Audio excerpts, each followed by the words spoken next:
Crash Course Philosophy is brought to you by Squarespace. Squarespace, share your passion with the world.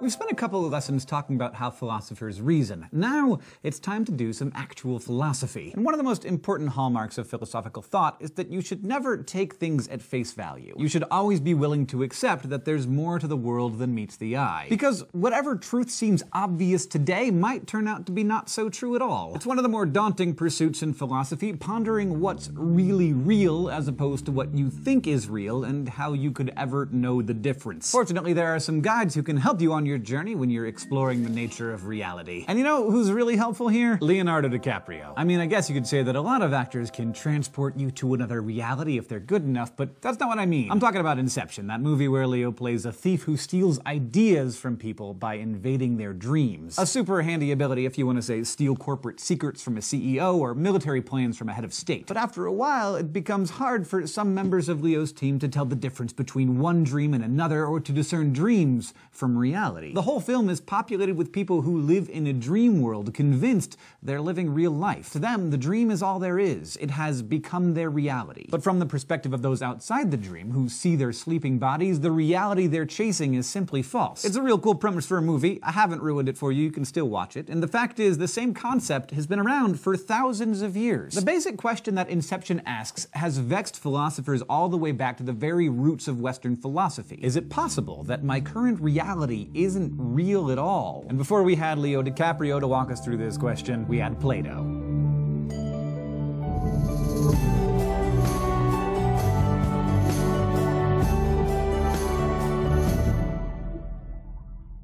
Around 2,400 years ago, Plato wrote his famous book, The Republic, in which he describes probably better than anyone before or since the nature of reality. He does it by telling a story about prisoners who have been chained since birth in a dark cave facing a blank wall. All kinds of people and objects pass behind the prisoners, and a fire casts the shadows of those things onto the wall in front of the prisoners. These shadow images are all the prisoners ever see, so they come to understand the shadows as reality. Now just hold up a minute and imagine what your view of the world would be like if all you've ever seen are shadows. You wouldn't know that there was anything more. 3D wouldn't even be a concept for you. The prisoners spend their whole lives understanding only this shadow reality, until one day one of them escapes from his chains and crawls into the daylight. After spending a lifetime in firelit darkness, the man is blinded by the sun at first, but in time he comes to see the things outside of the cave are far more real than the shadow images that he once took for reality. They have more substance, they occupy an extra dimension. Think about how that would feel to suddenly realize that everything you believed just minutes ago turned out to be merely faint outlines of reality. This is what happens to a lot of the characters who inhabit the world of Inception. Once they realize there can be multiple layers of reality, they never look at the world around them the same way again, and for many of them, the experience becomes intoxicating. This is also what happens to Plato's escaped prisoner. He goes back into the cave to tell his friends the exciting news about what he's found, but the conversation doesn't go the way he thinks it will. He expects them to be amazed by his discovery. He figures they'll be as eager to join him as he is anxious to get back. But they all think he's crazy. As far as they're concerned, he's babbling about some higher reality that they've never seen or heard of or have any evidence for. To make matters worse, going back into the firelit cave after being in the sunlight temporarily blinds the man again. So from his friend's perspective, his journey into the outside world has actually damaged him, because now he can't even see the shadow images that were once his whole world. Now, you don't have to be Plato or Christopher Nolan to dream this stuff up. In fact, you might have experienced a diluted version of this kind of reality shock for yourself. For example, do you remember your first teddy bear? That bear was, philosophically speaking, your only contact with and your only way of understanding the concept of a bear. Then one day you went to a zoo or a wildlife refuge or a national park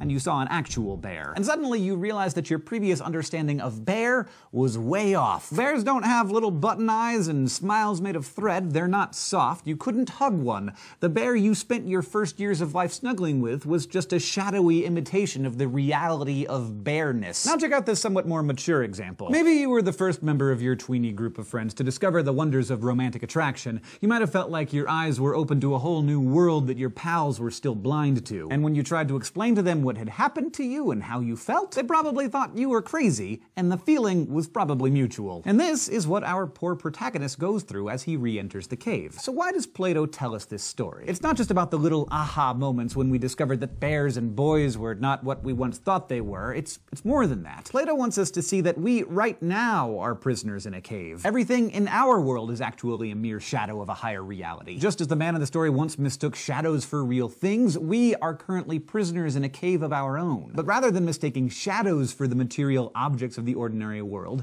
our mistake is thinking that the material objects of the ordinary world are the most real things. In fact, Plato says, the physical world that we think is the most real is actually a mere shadow of a higher truth. If this surprises you, think about how many beliefs were once accepted as absolute fact only to later turn out to be completely false. The shape of the earth, the idea that the earth was the center of the universe, the belief that heroin and tobacco and lobotomies were good for people. Those so-called facts turned out to be far from the truth. So there's a lot packed into this little story. Plato is urging you to consider that the world is not really as it seems, and making a statement about philosophy. Doing philosophy is hard. Accepting that much of what you've always believed might actually be false can make you uncomfortable. You might feel temporarily blinded. You may learn just enough to know that your old beliefs aren't reliable, but you don't yet know enough to feel comfortable with these new ideas either. What's more, your old friends who aren't on this journey with you might think you've lost your mind. Or they might take you for an arrogant, pedantic jerk who thinks they have all the answers. But philosophy is also awesome, because once you get through the growing pains, you can see things in a new way, and you can see through things that used to fool you. And that brings us to another puzzle.